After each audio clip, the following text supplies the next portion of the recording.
La contemplation de cette éclipse en a diverti plus d'un, dont Jean Houle. Que ce soit par simple curiosité ou par souci d'être témoin pendant quelques minutes de l'éclipse lunaire, beaucoup de gens ont passé une partie de la journée l'esprit dans les nuages. À l'école primaire Jacques Buteux de Saint-Louis-de-France, les élèves de 4e année ont été initiés à l'astronomie au cours de la session. Chacun avait bien hâte de regarder, à travers sa petite boîte à chaussures, le soleil et la lune jouer à cache-cache. C'est comme un écran de... Quand on écoute des diapositives, c'est la même chose. Ça reflète l'image, puis dans le trou, on regarde, puis on voit l'éclipse. Au cégep de Trois-Rivières, l'événement était suivi un peu plus solennellement par ces étudiants d'un cours d'astronomie. Une caméra installée sur une corniche filmait l'éclipse. Les observateurs n'attendaient que les nuages se dissipent pour étudier le ciel de plus près. Ce cours pratique remplaçait la théorie parfois fastidieuse des cours traditionnels. La réalité est toujours plus impressionnante que les gravures les plus éloquentes des bouquins. Évidemment, on voit ça dans les livres, ça bouge pas. On nous montre une photo de l'éclipse avant, après. Là, ça bouge, on sent qu'on est sur quelque chose qui tourne. La Terre tourne, la Lune tourne autour de la Terre, puis la Terre tourne autour du Soleil. On sent tous ces trois mouvements-là, finalement. Assez curieusement, l'observatoire de Champlain était désert pendant la première éclipse du Soleil depuis nombre d'années. Les étudiants sont au cégep dans le jour. Alors, notre clientèle, elle se situe ici. À l'observatoire, l'observation de l'éclipse, elle se fait sur une étendue assez réduite du Soleil. On grossit trop, on ne voit qu'une partie du Soleil. Alors, c'est peu intéressant pour une éclipse solaire. C'est intéressant de voir l'étendue, la surface totale du Soleil, de la voir dans son entier.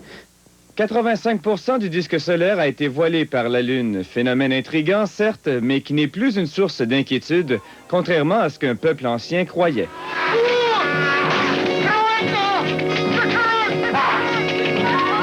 On va se retrouver tous les deux, hein?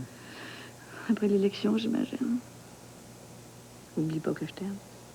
Oh, j'espère que tu vas m'attendre. Oh, je te dis qu'il n'y a pas grand monde au comité, hein. C'est dur de trouver des bénévoles. Je passe mon temps au téléphone.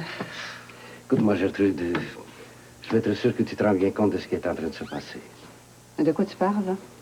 De l'élection de Marilyn, il faut que quelqu'un ait le courage de le dire. Marilyn est en train de perdre. Mais t'as pas le droit de parler comme ça. On a travaillé toute la nuit pour refaire un message. Un message fort, et aussi vrai. Un message difficile pour lequel ça va prendre du courage. Et sauf que c'est trop tard. On ne gagne pas une élection en quelques jours. Tessie a pris de l'avance, la distance est trop grande maintenant.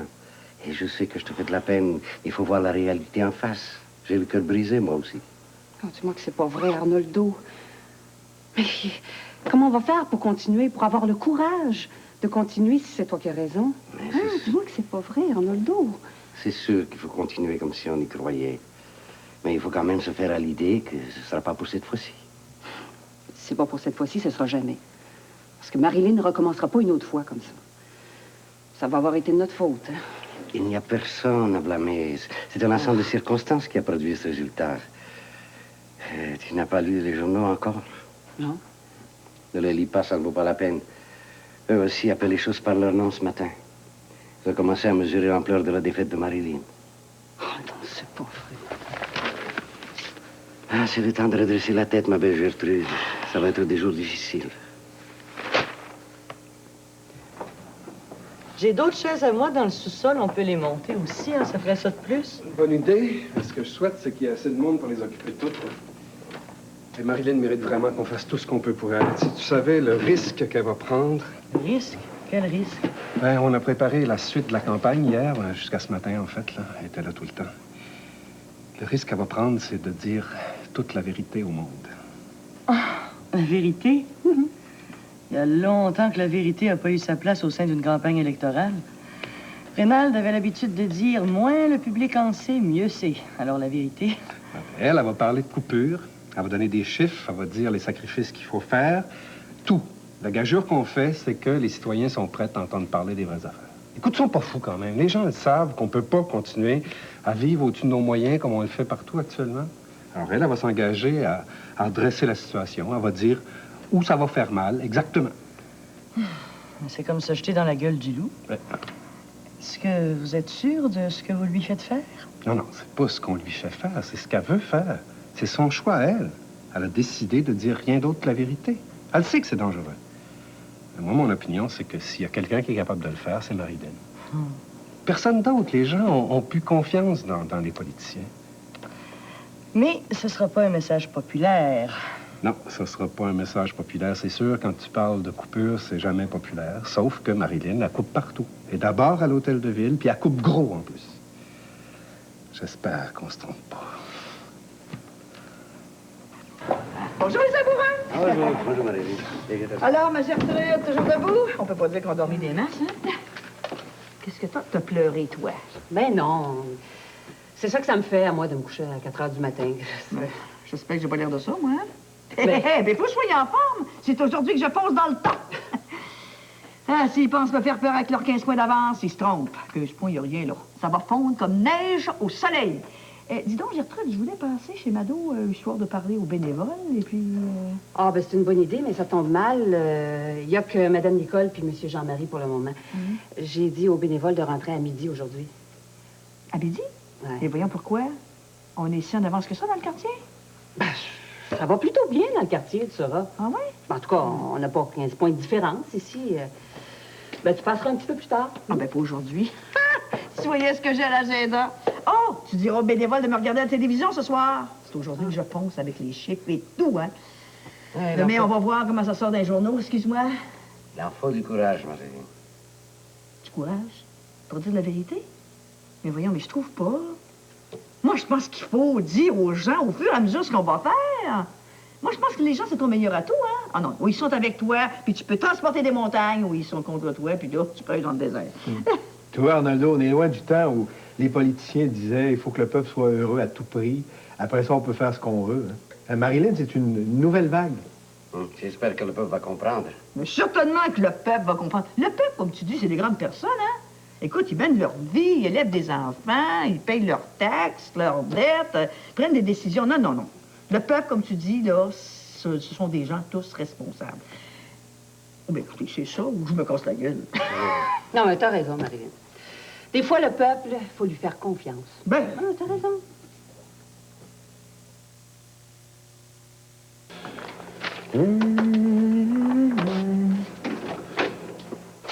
Ah, c'est drôle. Je pensais justement à vous tout à l'heure. Ben oui. À quel sujet? Ah ben là, je sais pas si vous voudriez savoir. Enfin, voilà. Je pensais à la campagne électorale de Mme Turgeon depuis le début. Et je me demandais comment il était possible qu'un homme d'expérience comme vous puisse faire autant d'erreurs en si peu de temps. Vous voyez, j'aurais dû me taire, peut-être. Pourquoi? C'est des reproches que je me fais déjà à moi-même, alors. Ben moi, je trouve ça très grave. Parce qu'en ratant la campagne électorale, il se pourrait, je dis bien il se pourrait, que vous alliez signer l'arrêt de mort du parti. Vous pensez que je vais trop loin? Ben, laissez-moi vous expliquer. Parce que comme c'est là, vous êtes en train de renvoyer le parti dans l'opposition pour une assez longue période. Oui, vous ne ferez élire que quelques conseillers. On les comptera sur les doigts de la main. Alors évidemment, le parti s'en remettra pas. Mme Turgeon ne pourra pas rester là. Il faudra un nouveau chef. Sauf qu'à ma connaissance, M. Mélenchon n'a préparé personne pour prendre la relève. À moins, bien sûr, que vous n'ayez fait tout ça que dans le seul but de vous réserver ce poste pour vous. C'est à quoi je n'avais pas pensé, j'avoue, mais maintenant que j'en parle, c'est loin de m'apparaître aussi fou. Oui, dans le fond, vous jouez sur le long terme. C'est possible, non? Si on était ailleurs qu'ici, vous seriez déjà allongé sur le plancher. J'ai donné ma vie à ce parti-là, moi. J'ai servi tous ceux qui l'ont dirigé. J'aurais pu me mettre en avant souvent, je ne l'ai jamais fait. Pourquoi je commencerais aujourd'hui? Quand on vous regarde agir, c'est loin d'être aussi clair. Mais vous savez, moi, ce que j'en dis, c'est simplement pour faire la conversation, rien de plus. Parce que, de la manière dont vont les choses, ça m'étonnerait qu'on se revoie très souvent pour ce qui s'en vient. Monsieur Touchet, bonjour. Quel salaud! Oui, c'est ça. Si vous aviez 20 $ de moins sur votre budget personnel, hein, vous seriez obligé de couper, pas sur l'essentiel, mais les cigarettes, cinéma, c'est la même chose pour la ville. Sauf que la ville ne fume pas. Ça va. Oh, le salaud! Je sais pas comment j'ai fait pour me retenir. Qu'est-ce qui arrive? Je viens de rencontrer le pire salaud de la Terre, la France. Je sais pas, il a fallu que je me retienne à 2 mains pour pas l'étamper là, dans le couloir. Regarde, qu'est-ce qu'il y a? Il t'avait pilé ses pieds ou quoi, là? On demande-moi pas de te répéter ça, j'aurais trop honte. Ben non, je te demande pas, mais voyons, j'ai le calme-toi. Je suis calme. On dirait pas. Écoute, Marilyn, là, Si tu penses que c'est de ma faute ce qui arrive, là, j'aimerais ça que tu me le dises. Ce qui arrive? C'est quoi qui arrive? Mais la campagne, là, le retard qu'on a pris, là, si tu penses que c'est de ma faute, là, je voudrais le savoir tout de suite. Oh, je ne vais pas revenir là-dessus. On a tentonné, tout le monde, au début. Moi, la première, je savais pas ce que je voulais. On a perdu du temps aussi avec l'affaire de Gertrude, de Mme Paula. T'as voulu faire une campagne à ta façon. Moi, j'ai exigé que ce soit la mienne. Ça a pris le temps que ça a pris. Il n'y a pas de responsable, là. Voyons donc. Ah non, écoute, si on continue à regarder par en arrière, on va tout rater. Faut regarder par en avant. Je demande pas mieux que de regarder par en avant. Bon, ben alors, parfait. Alors, écoute-moi. J'aimerais mieux que ce soit Jacques qui m'accompagne dans mes sorties. Toi, quand t'es là, ça me dérange. Juste de savoir que t'es là quelque part dans la salle, je me sens moins à l'aise. C'est grave, ça, Marilyn? C'est pas grave du tout. T'es mon mari. Je veux pas avoir mon mari sur talon pour les 8 derniers jours de la campagne. Occupe-toi des autres candidats. Hein? On se retrouvera, mon mari, à la fin de la campagne. Ça va? Ouais. Mais je serai plus là pour te protéger. Bon, j'ai pas besoin de protection, Gilles. Faut me laisser aller, tu le sais, ça. Je monte au front, là. Faut que je m'habitue à être le général.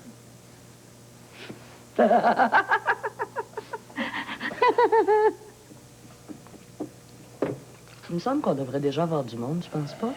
Bon, on est prêt, c'est ce qui compte. Ils peuvent arriver quand ils voudront maintenant. Qu'est-ce qui arriverait si Marilyn n'était pas élue? Tessier serait le prochain maire. Ah! La ville va continuer son train-train normal. Il se fera rien d'important.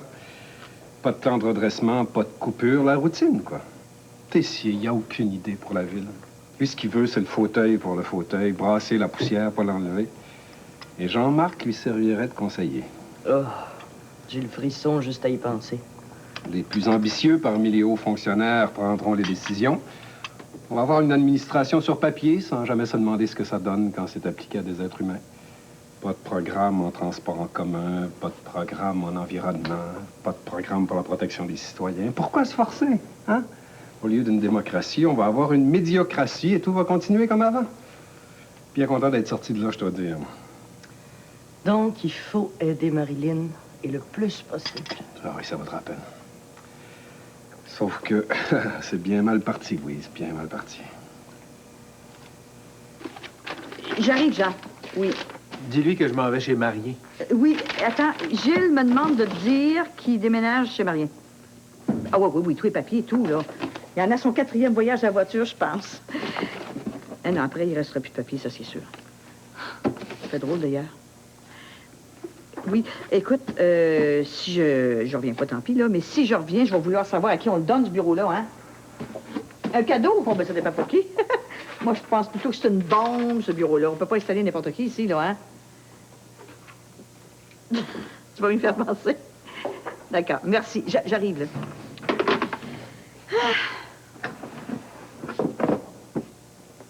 Oh! Je peux pas les laisser ici, là. Oh, Seigneur. On va avoir besoin des autres parce que jamais là. Je vais être tellement inquiet, Marilyn. Est-ce que tu sais comment tu vas commencer? Ben, j'ai trouvé quelque chose. Attends-toi pas à ce que je te le dise, là. Tu le verras à la télévision si ça a bien marché. Allez, courage, Gilles. Encore 2 voyages. Tout à l'heure. Bon, ben, c'est adieu le bureau, hein? Ah. Ça me donne le bout de pleurer. Je me rappelle la première fois que je suis arrivée ici. Ah, Seigneur. Je me demande si j'avais besoin de ça dans ma vie, moi, en politique. Parfait. Sauf qu'on s'attendait à avoir du monde déjà aujourd'hui. Ah ben, avez-vous écouté la radio? Non. Il paraît que ça n'a pas trop mal été ce midi à la Chambre de commerce. Ben, nous autres, ça nous a donné une dizaine de téléphones de gens qui offraient leurs services. Alors, on leur a demandé s'ils étaient prêts à faire une session de formation avant de commencer à répondre au téléphone. Et puis, ils ont dit oui. Ben, c'est encourageant, je trouve. Donc, on branche le téléphone quand? Demain matin à la 1e heure. T'es au courant? Oui, Jérôme m'a tout raconté. C'est une bonne idée. Ben, c'est surtout une idée pour essayer de rejoindre le plus de monde possible. Mais c'est très risqué, ce qu'on fait. Mais ça vaut la peine d'être tenté. On se croise les doigts à partir de maintenant. Mais on va vite avoir les résultats. Ben, nous, on est contents d'aider. Alors, on installe les téléphones sur les 2 tables? Ben, je pense que oui. Les personnes qui répondront au téléphone pourront s'entraider s'il y a des problèmes. De toute façon, moi, je vais être là tout le temps. Bon, bien, ça va aller. Alors, demain, session de formation. Oui. En principe, je devrais vous envoyer une dizaine de personnes. Ah oui, au moins 10, parce que va falloir se remplacer souvent. Ça va être fatigant, ce qu'on va faire. Répondre au téléphone, expliquer, convaincre, tout ça. Minimum 10 personnes. Je vais faire de mon mieux, hein? Ah, puis je vous remercie beaucoup de votre hospitalité. Vraiment, là, vous nous sauvez la vie. C'est bien la moindre des choses. Oh, oubliez pas de regarder l'émission, hein, ce soir. Et puis, essayez de prendre une bonne nuit de sommeil, parce que ça va rouler ici à partir de demain, hein? Ouh! Bon conseil, on va faire ça. D'accord. Au revoir. Bye. Je pensais trouver Gertrude ici. Elle va être ici, là, à 6 heures. Et les enfants? Ils mangent chez Mado. Elle va leur faire leurs devoirs aussi, heureusement. Mado donne un sérieux coup de main, hein? Ah oui, on va lui en devoir beaucoup. J'ai eu aucune nouvelle de l'après-midi. Je savais qu'elle n'aurait pas le temps. Tu ne sais donc pas comment ça s'est passé? C'est rien du tout. Mais j'en ai les mains mouillées. C'est normal que tu sois nerveux. Tout le monde l'est un peu, hein? Il reste plus que quelques jours. Hein? C'est ça qui est plus grave. Tu parles si je le sais. Écoute, j'allume tout de suite, là, je veux rien manquer. SRC, le réseau national. La campagne électorale municipale, qui avait donné l'impression d'un essoufflement au cours des derniers jours, a repris de plus belle aujourd'hui. La candidate Marilyn Turgeon, qui entend succéder au maire Jacques Melançon, a prononcé un important discours ce midi devant les membres de la Chambre de commerce métropolitaine. Dans ce discours, la candidate a abordé la question des budgets municipaux et des coupures qu'il faudrait envisager au cours des prochains mois afin d'alléger le fardeau fiscal des citoyens. Sa présentation a été bien accueillie par les représentants du monde des affaires. Certains d'entre eux ont même parlé de courage politique. Nous avons invité la candidate Marilyn Turgeon à notre studio. Madame Turgeon, bonsoir. Bonsoir, M. Bellerive. On pourrait vous reprocher d'arriver bien tard avec cette proposition de coupure importante dans certains programmes de la ville. Pourquoi avoir attendu jusqu'à maintenant? Écoutez, M. Bellerive, j'ai envie de vous dire mieux vaut tard que jamais. Non, c'est parce qu'on a pris le temps de passer à travers chacun des programmes de la ville. Moi, je tenais à ce qu'on évalue clairement ce que ça voulait dire pour les citoyens. Je ne tiens pas à couper pour couper, là. Hein? Je veux couper d'une façon intelligente. C'est-à-dire là où ça fait le moins de mal. Oui, sauf qu'il n'y a jamais de coupure qui me fait pas mal quelque part, non? C'est vrai. Je le sais. Et c'est justement là mon propos. Ce que j'ai dit aux gens aujourd'hui, c'est qu'il fallait qu'ils réalisent qu'on entre dans une période de sacrifice. N'importe qui vous dirait le contraire mentirait. Tout simplement. Puis ces sacrifices-là, je pense qu'il faut accepter de les faire tous ensemble. Je ne sais pas si vous avez remarqué, mais j'ai raté le début. Je te dirai. Allez donner l'exemple. Puis on va le faire, hein? Je sais que dans le passé, on nous a accusés de dépenses somptueuses. Je pense que c'était le terme exact qu'on avait employé. Eh bien, non seulement cette période de temps-là est finie, mais on va couper jusqu'à l'os. Ça vous fait rire, cette expression-là, hein? Mais croyez-moi, je sais ce que c'est, moi, couper jusqu'à l'os. J'ai jamais été riche, ça tout le monde le sait. J'ai toujours dû manœuvrer avec de maigres budgets.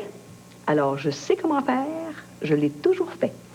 Bon, vous avez dit aussi que vous alliez dire la vérité, toute la vérité, rien que la vérité. Mais la vérité, ça ne rend pas nécessairement populaire, non?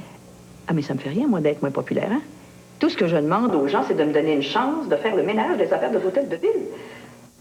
Moi, je crois que les gens sont assez grands pour entendre la vérité. En tout cas, je leur fais confiance. Si vous le permettez, M. Bellerive, je vais donner un numéro de téléphone. Pour ceux et celles qui voudraient des renseignements sur des programmes de la ville ou sur des coupures en particulier, nous aurons un service téléphonique à partir de 9 heures précises demain matin en opération. Je vous donne le numéro 555-1234. C'est facile à retenir. Merci, Mme Turgeon. Merci, M. Bellerive. C'était la candidate à la mairie, Marilyn Turgeon. Je répète le numéro de téléphone pour ceux qui voudraient avoir plus de renseignements, le 555-1234. Hey, elle a même réussi à donner le numéro de téléphone. Bravo!